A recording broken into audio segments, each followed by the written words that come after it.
wisdom. I'm not too much into the engineering because I don't have any engineering background. But we have the right people to take care of this. And there's a guy from Belgium who is already here, who is taking care of all these things. All that I do is that when they are to sign some of these sensitive checks, I have to be there to sign it. To sign them? Yes, because over the years, the experience is that sometime when we start these kind of things and everything is with these foreigners, they can easily dodge away with a huge money and the Gambia will lose everything. So I don't want to run into that. So I sign most of the checks. You're fully in control, huh? Yes, when it comes to finance, I don't know much about finance, but I have to sign and I have to know where the money is going. Yes, to make sure that we have a good share for our country. For our country. What is your fear as a religious man?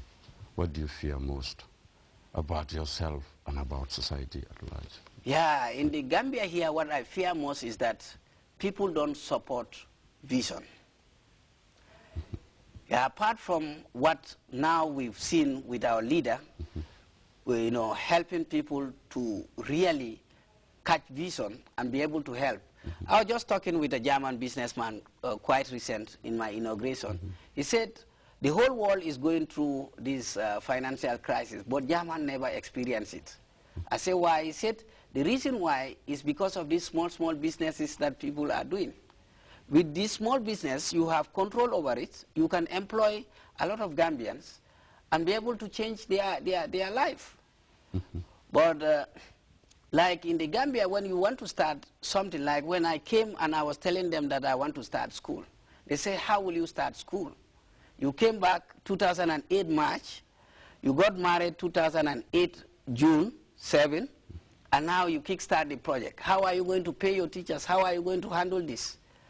I said, no. Yeah, these are genuine questions. These are genuine questions. But then if they are only genuine questions to help you, then that is another thing. But if they are genuine questions to discourage you, then it may not be genuine in one sense.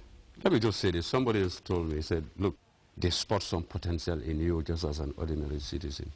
Everybody will flock around you to nurture that potential to grow into something so that the nation can benefit. Yes. They said the Gambia, they see such potential in you, they try to kill it. That is it. If I was to start... Is that true? Yes. I've experienced it a lot. If I was to start some of these things in Ghana, by now I would have been somewhere. But then one thing I always advise myself and motivate myself is that now if I studied in Ghana, Ghanaians will benefit. But if I studied in the Gambia, Gambians will benefit. Now, looking at this, I have good relationship with a lot of Ghanaians. Now they are coming to support the project here. Even though it might be hard now, but a lot of Gambians are already impressed. Most of my colleagues that I studied together with in Ghana, a lot of them are here, those who were sent by government and some of these private, they are all back. But for now, they are all impressed about me and what I'm doing. So some of them are supporting, not with physical cash, but they always call me once a while and tell me, yes, you are doing well and we are behind you. Well, the time is not really on our side. But as a religious person, when you sit and see people and you know that compassion is no longer an overriding character inside people, when you know that being a brother's keeper is no longer the order of the day, does that strike any amount of fear in you that society may be on the path of moral decadence? Yes, that is a very good question. And that is what I'm doing with my family, because you cannot go teach people outside without teaching your own family. I have a daughter and a son. And my wife, I always advise her, whether I'm here in the country or not, she has to take care of the kids. And normally, I don't travel for more than 2 weeks. Since I came back in the Gambia, I never traveled for more than 2 weeks because my kids are young.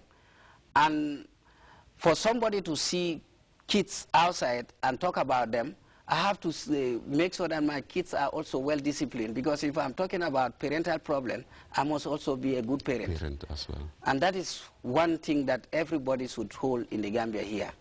Pastor, when you pray on a daily basis, what do you ask for from God?